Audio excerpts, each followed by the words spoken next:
nasemagumbini amanye awo. Wena wenza ukhethekile, wena wenza ufanele ludumo, ufanele bukhosi, amandla onke angowakho, ubungcwele bonke bungobakho, inkazimulo yonke futhi yona ayilinganiswanga noma ayilinganiseki, igcwele amazulu. Egameni likaJesu siyabonga nangalesi sikhathi ukuba usenguye owawukhona, awushintshi, awuguquki, umile ingunaphakade. Ingakho umile njalo nasezwini lakho. Wena okushwile ezwini namhlanje usaqina.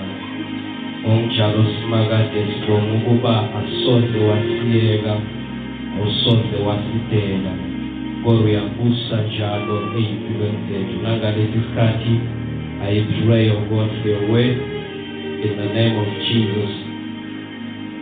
Khuluma uNkulunkulu ongcwele okwenhliziyo yakho, khuluma ngokuthanda kwakho kuze kube naphakade. In the name of Jesus I pray and I thank you. Bless you, O God, in Jesus' name. Amen. Hallelujah.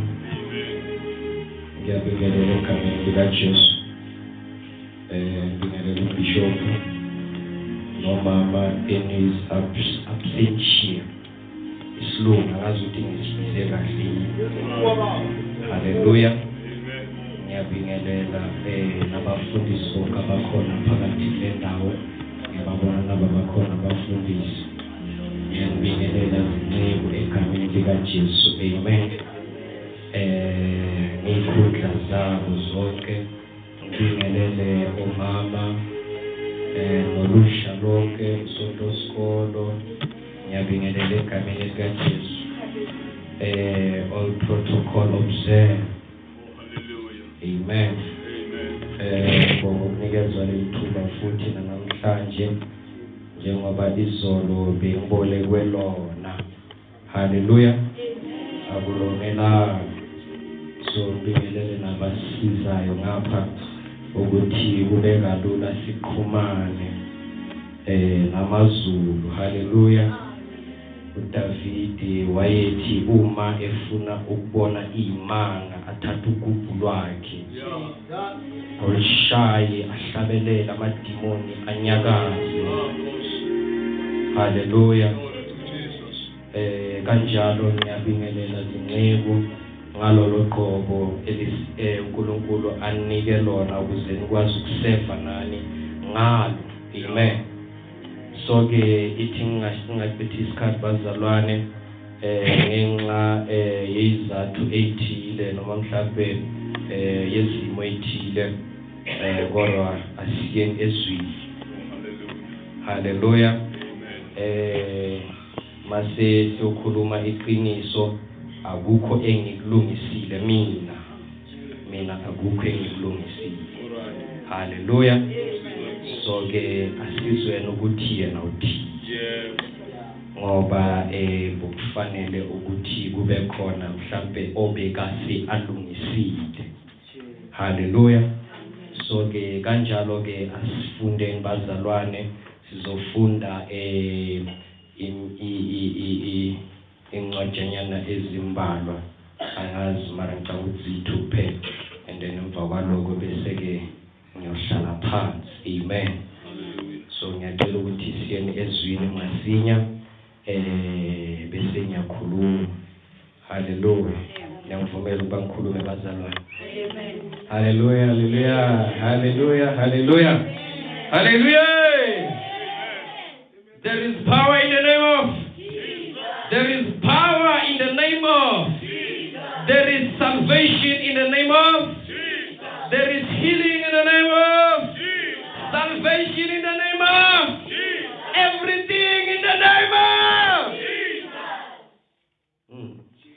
Konke ngamanye amagama khona egameni likaJesu. Hallelujah. Ngicela siqale sifunde nalizwi. Izolo sifunde uGenesis bazalwane. Encwadi engaka engajwayelekanga ba ngishumayele nayo kodwa asimo phela ngibazwa. Hallelujah. Ngiyagculisa ukubhora bakithi. Asinezile buyo Genesis chapter number. It seems like it's the same chapter with yesterday, chapter number 2, and then I think verse number 24 down there.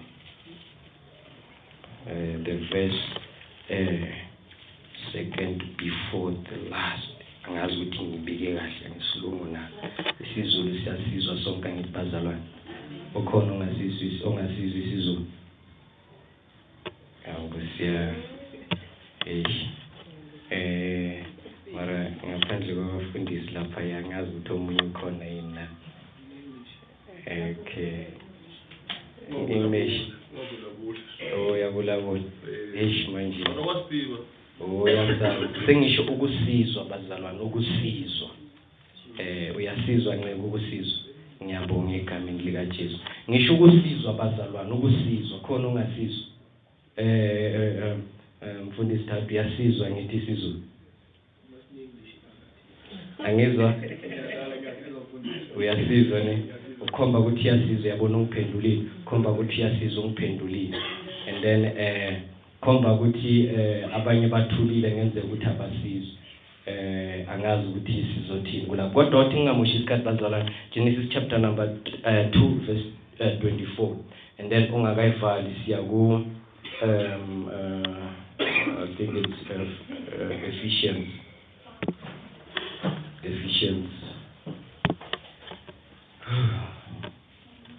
Thank you, Jesus. Ephesians chapter number 5. Kwabasi Ephesus 5 chapter. Start reading from verse number 21 and then so from the 21 and then 31, not 32. Hallelujah. Hallelujah. Pressure makhelwane high five uphuwa makhelwane ngizobanga. High five. Hallelujah. Umshaye futhi high five. Bese umtshela futhi ukuthi step akuqi. Yes. Hallelujah. And then asifundeni bazalwane. Oyitholile ngicela asifundeni. Siqale ngoGenesis. Asifunde Pastor Aaron. Asifunde. Ithini yakho? 24. Yes. Ngalokho indoda iyakushiya uyise nonina inamathele kumkayo bayakuba nyamanye. Hallelujah. Kuyazwakala impazalwane. Angicabangi nabantu abadala ngithi. Hallelujah. Angicabangi nabantu abadala. Ngibeka la ngine khona izolo ngamanye ngishoja. Angicabangi nabantu abadala ngibazalwane. And then asikaqedi mfundisi. Phela uye kwabasi Ephesus. Izoba ngcono manje mangabe bese ngicabane nabo bazoqala ukungiqolela masingafunda kwabasi Ephesus I believe. Chapter number 5 verse number kahle ngifuna u32 but noma ungafunda u31 then wehlele u32. Ngenxa yaloko umuntu uyakushiya uyise nonina anamathele kumkakhe labo ababili bayakuba nyamanye. 32. Yes, funda u32. I mean bofunda abani? 31. Funda no 32. Lemfihlakalo inkulu kepha ngikhuluma ngoKristu nebandla. Iyazwakala bazalwane. Ngicela ukushumayela bazalwane. Hallelujah. Ayidingi ukuthi ngize ngihumushe lena bazalwane. Ngibona nodokotela ungibaleke. Kodwa ayidingi ukukhunyusha bazalwane. Ngicela mama ngicela umabuza ngicela usikhulekele izwi bese ngiyahlala khona. Baba wethu ngemandla wonke liphilile baba likhaliphile hlangothi zonke baba sayoliphimisela umgcotsha wakho baba masizwe wena baba ukhuluma ngaye mezi yonamandla bese uyanaphula mezi yonamandla bese usigcinela lona lisifanele sithi bayede Nkosi haleluya amen haleluya cela sifunde nge-English bese ngiyohlala phansi nge-English noma ngesingisi bese ngiyohlala phansi haleluya usoyepho amen ke bazalwane ngiyabona idokotela bathi ngiyababhora cabanga uzamo kwenza ukuthi ngabafunda yes hallelujah Jesus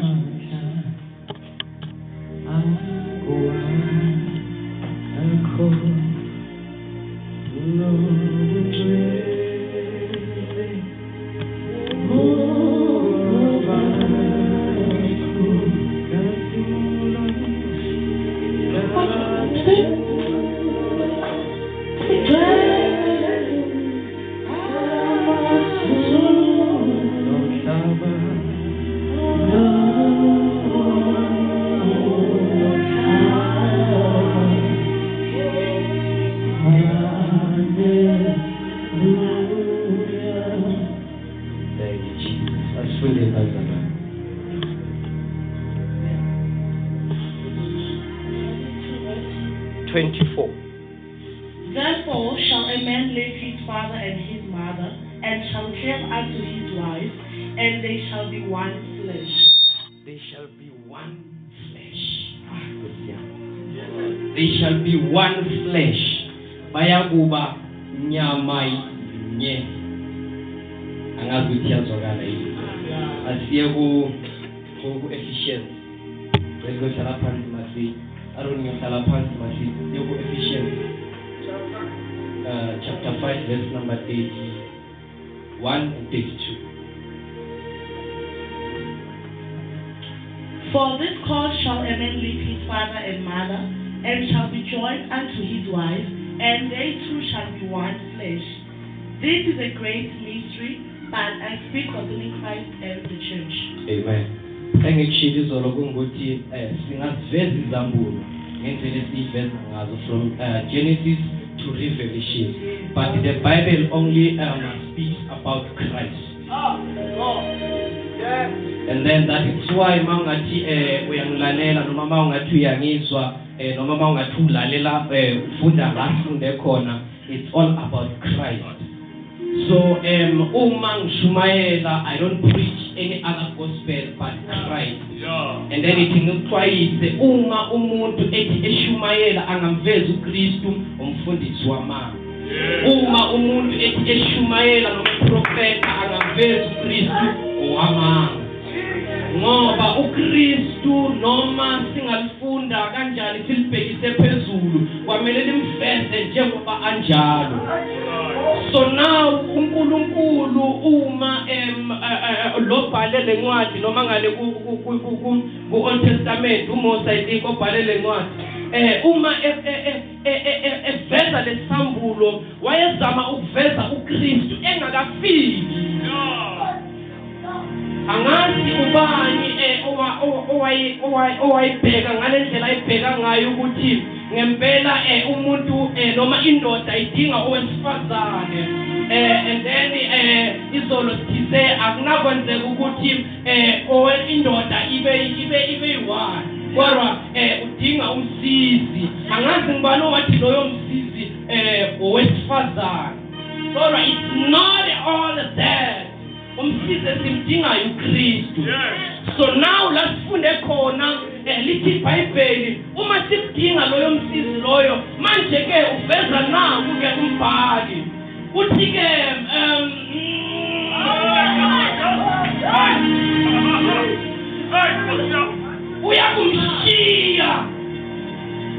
uyakushiya angibe ngalendlela ke uyakushiya abazali bakho.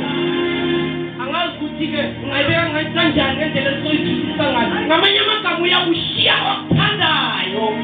Akakho umuntu ozothi uma ehamba mhlambe athatha amabhege akhe athi uyangaphesheya khona ngabazali bakho. Akwenzeki kodwa ukuthi mhlambe ukwazi ukuhamba engaphesheya noma endaweni ethile kokuqala into yenza ufuna isibusiso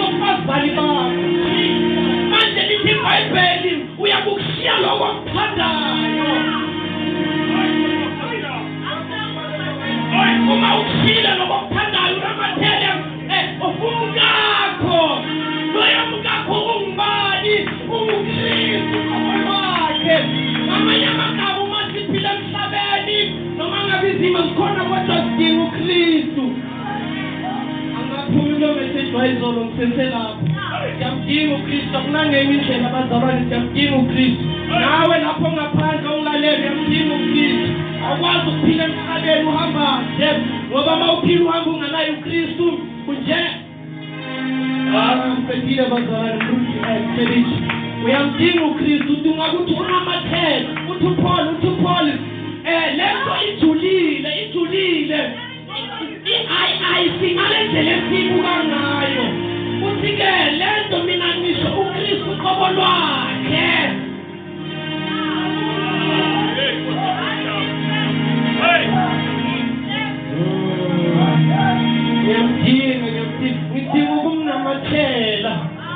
ngidinga ukumnamathela ngamanye amagama ngibe nyama yinye uma umuntu sewinyama yinye mawuyinyama yinye naye mawuzobuhlungu naye uzobuhlungu Nkosi yami mawulimala nawe uyalimala mawukhubeka nawe uyakhubeka mawuziyinhlungu naye uziyinhlungu mawugula nawe uyagula kodwa nayi-ke nasi isimanga le ndoda esiyakunamathela nayo isinqobele konke kungaba kugula kusabusi phezu kwakho kungaba ukufa kusabusi phezu kwakho kungaba yini kungaba yinhlupheko angisabusi